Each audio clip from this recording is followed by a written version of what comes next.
Tamadun Cina merupakan salah sebuah tamadun yang tertua di dunia. Ia bermula kira-kira pada milenium ke-6 sebelum Masehi. Tamadun yang dibina dan diperkembangkan selama 4,000 tahun ini telah mencapai kegemilangan dalam beberapa bidang seperti pentadbiran, falsafah, sastera, unsur moral, penciptaan dan sains. Kegemilangan ini telah membawa kepada kemajuan dan kemakmuran serta memberi sumbangan kepada masyarakat di dunia pada hari ini. Punca kestabilan tamadun Cina ialah kerana kecenderungan mereka untuk menghayati dan melaksanakan nilai-nilai moral, terutamanya Confucianism dan Buddhism. Sistem etika dan orientasi nilai ini banyak dipengaruhi oleh pemikiran Confucius yang memberi penekanan terhadap unsur moral dan etika yang tinggi. Ajaran Buddha pula banyak membantu dalam mencapai kesempurnaan hidup dalam masyarakat Cina. Antara konsep pemikirannya ialah teori Siti, teori sebab akibat, teori balasan dan teori tiga kaedah. Terdapat beberapa konsep nilai dalam tamadun Cina iaitu Wulun, Ren, Li dan Zongyao. Nilai-nilai ini banyak memfokuskan tentang aspek kekeluargaan dalam masyarakat dan hubungan mereka dengan Tuhan. Mari kita hayati dengan lebih lanjut mengenai konsep nilai dalam tamadun Cina bermula dengan nilai Wulun. Assalamualaikum warahmatullahi wabarakatuh. Nama saya Nurul Atika binti Abdul Rahim. Hari ini saya ingin membincangkan mengenai Wulun. Wulun adalah 5 hubungan asas manusia yang merangkumi hubungan antara pemerintah dengan rakyat, hubungan antara adik-beradik, hubungan antara suami dan isteri, hubungan antara bapa dan anak, dan yang terakhir sekali hubungan antara sahabat. Wulun merupakan dasar hubungan daripada perspektif ajaran Confucianism. 1. Hubungan antara suami dan isteri atau dikenali sebagai Fuqi. Hubungan ini berasaskan daripada sifat I, iaitu saling bertanggungjawab antara satu sama lain, saling menghormati dan menjaga kehormatan.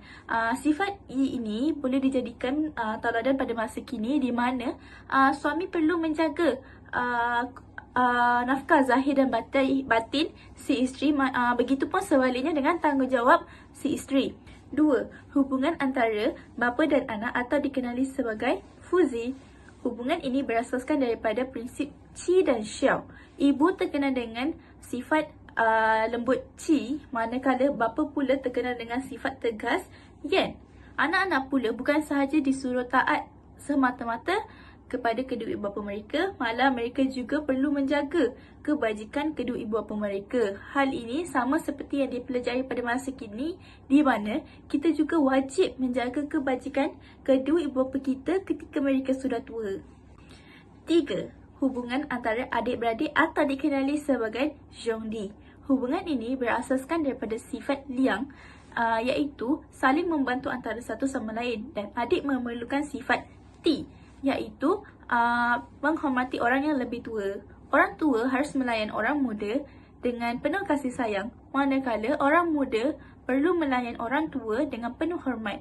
Di Malaysia, kita juga telah menitik beratkan nilai-nilai ini, seperti kita perlu menundukkan sedikit badan kita ketika berjalan di hadapan orang yang lebih tua. 4.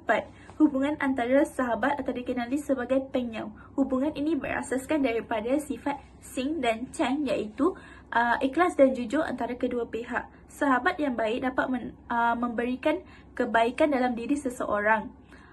Seseorang manusia tidak boleh memilih sahabat mereka berdasarkan paras rupa, kedudukan, pangkat, harta benda, keturunan dan unsur-unsur kebendaan, kerana perkara-perkara ini tidak menjamin keikhlasan dalam sesuatu persahabatan. 5. Hubungan antara pemerintah dengan rakyat atau dikenali sebagai Juncheng. Hubungan ini berasaskan daripada prinsip Ren, Li dan Zhang. Raja mestilah bersikap lemah lembut terhadap rakyat negaranya, rakyat negara-negara lain yang tinggal di negerinya, dan mewujudkan perhubungan yang baik dengan governor-governor daerah serta masyarakat awam. Negara Malaysia perlu menjadikan nilai ini sebagai satu tauladan bagi menjamin kemakmuran negara kita. Assalamualaikum warahmatullahi wabarakatuh.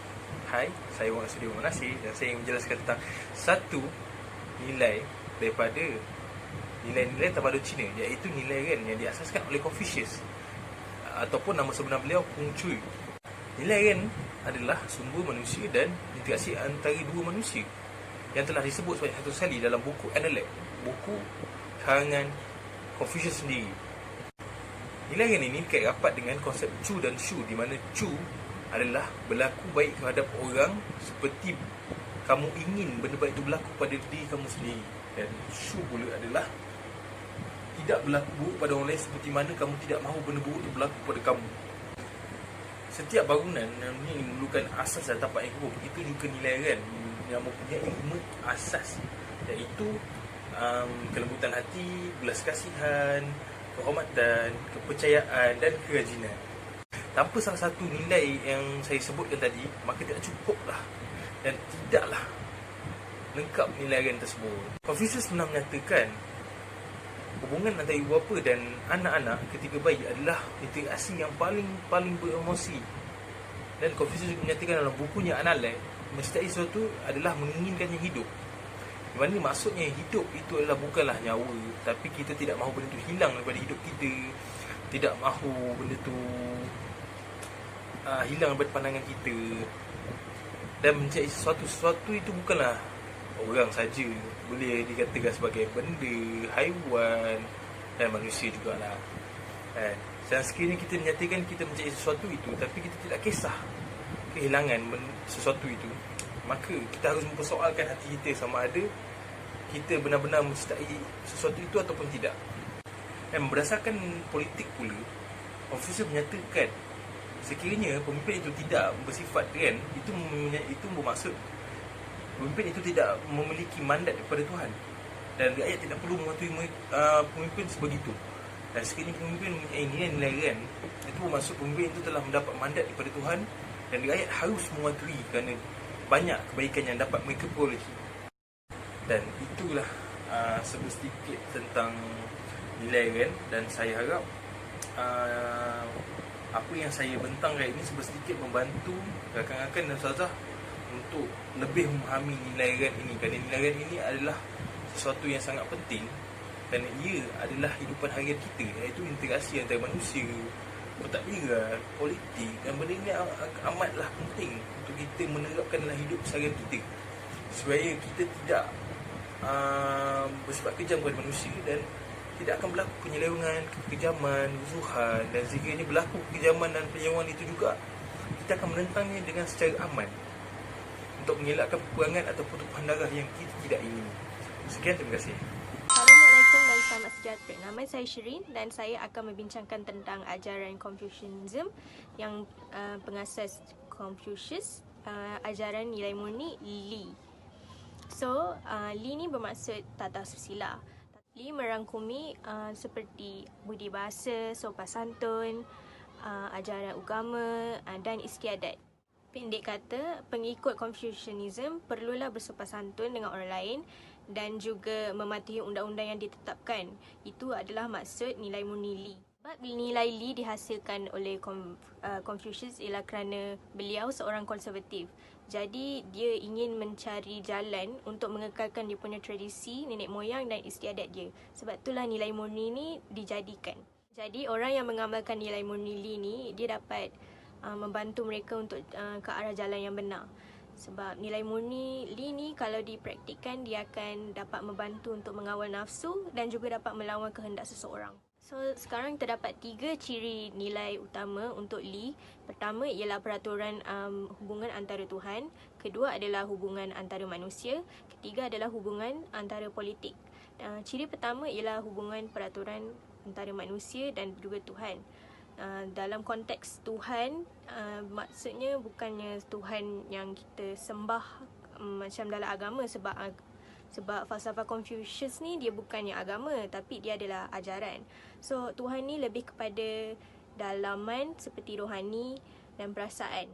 Untuk nilai pertama ni, Confucius sangat mementingkan naluri dan perasaan, sebab beliau percaya yang bila kita ada perasaan, niat dengan naluri, benda tu amat penting yang boleh menjadi faktor untuk perbuatan seseorang.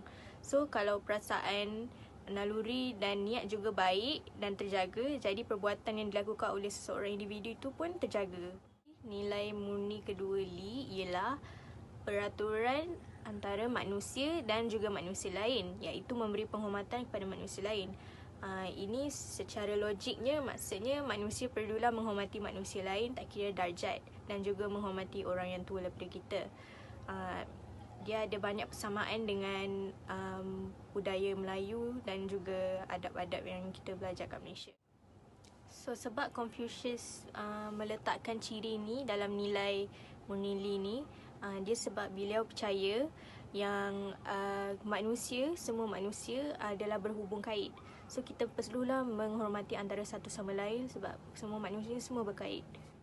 Jadi untuk ciri nilai murni yang ketiga dan juga terakhir ialah peraturan hubungan dalam politik. Okey, ini merujuk kepada akhlak pemimpin. So dari sini kita boleh lihat yang Confucius sangat menekankan kepimpinan melalui teladan kerana dia percaya yang kepimpinan yang berkualiti akan membawa kepada kerajaan atau organisasi yang berkualiti juga. Jadi kepimpinan perlulah ada dalam setiap pemimpin, tapi pemimpin juga tidak mampu untuk menampung sesuatu organisasi atau kerajaan. Akhlak dan hubungan antara pemimpin dan juga rakyatnya juga perlulah kukuh. Rakyat juga perlulah menghormati pemimpin dan pemimpin perlulah menghormati rakyat supaya rakyat dan juga pemimpin dapat bekerjasama untuk menghasilkan organisasi ataupun kerajaan yang berkualiti. Okey, itu je. Terima kasih. Seterusnya, nilai dalam tamadun Cina adalah Song Yong. Zong yang membawa maksud tidak terlampau iaitu tidak terlebih atau tidak berkurang, dan Yong yang membawa maksud tidak menonjol atau tidak kehilangan kelakuan. Contoh situasi yang dimaksudkan oleh nilai Song Yong ini adalah contohnya hubungan kawan dengan kawan. Menurut nilai Song Yong, dalam hubungan antara kawan dengan kawan tidak boleh terlalu rapat dan tidak juga terlalu menjauhi. Nilai Zongyong ini sangat diagungkan oleh pengikut Konfusianisme. Zongyong pernah disebut di dalam Analects of Confucius. Ia adalah buku yang mengandungi kata-kata Confucius yang disusun oleh pengikut Confucius dan pengikut ajaran Konfusianisme. Walaupun nilai Zongyong ini memainkan peranan yang penting dalam tamadun Cina pada suatu ketika dahulu, namun kewujudan nilai ini menimbulkan pertikaian terutamanya daripada bapa pengasas Republik Rakyat Cina, Mao Zedong. Menurut beliau, sesuatu perkara berhak mendapat penerakan mutlak dan nilai Zongyong yang mengajar erti bersederhana ini telah menghalang Cina daripada mencapai kemajuan. bagi saya, nilai Zongyong ini boleh diamalkan namun perlulah sesuai mengikut situasi. Contohnya, situasi pertama. Dalam mengejar impian, usaha kita hendaklah luar biasa, bukanlah bersederhana. Dan situasi kedua, nilai Zongyong boleh diamalkan dalam situasi kedua ini, iaitu dalam perbelanjaan. Dalam perbelanjaan, kita perlulah bersifat bersederhana agar dapat mengelakkan diri daripada bersifat membazir. Konsep Confucianism yang mementingkan humanism, intelektualism dan rasionalism, perkara yang patut diamalkan dalam kehidupan harian manusia kini. Dengan mengamalkan beberapa konsep ini dapat memperkukuhkan lagi hubungan sesama manusia biarpun berbeza bangsa, agama dan warna kulit. Namun beberapa nilai dalam konsep Zongyong haruslah disesuaikan mengikut situasi kerana ia datang dengan kebaikan dan juga dengan keburukan. Dengan mengadakan kempen di Malaysia juga dapat menerapkan lagi nilai-nilai tamadun Cina pada seluruh rakyat Malaysia yang berbilang kaum dan agama. Ini dapat memberikan lebih pengetahuan, dapat mengubah persepsi kita agar kita tidak berjudis tentang sesuatu ajaran. Dengan menerapkan nilai-nilai tamadun Cina dalam mata pelajaran pendidikan civic, ini juga dapat menerapkan nilai-nilai tamadun Cina ini dengan lebih awal di dalam diri kanak-kanak seawal usia yang masih.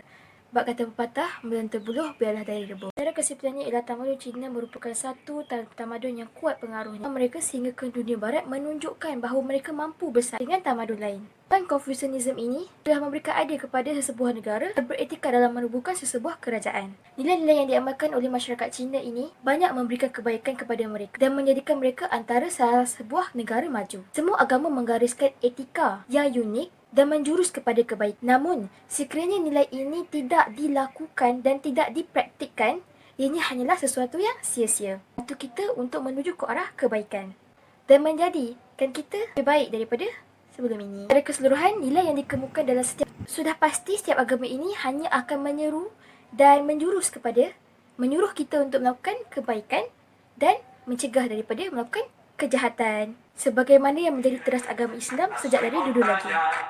Oh bella ciao, bella ciao, bella ciao, ciao.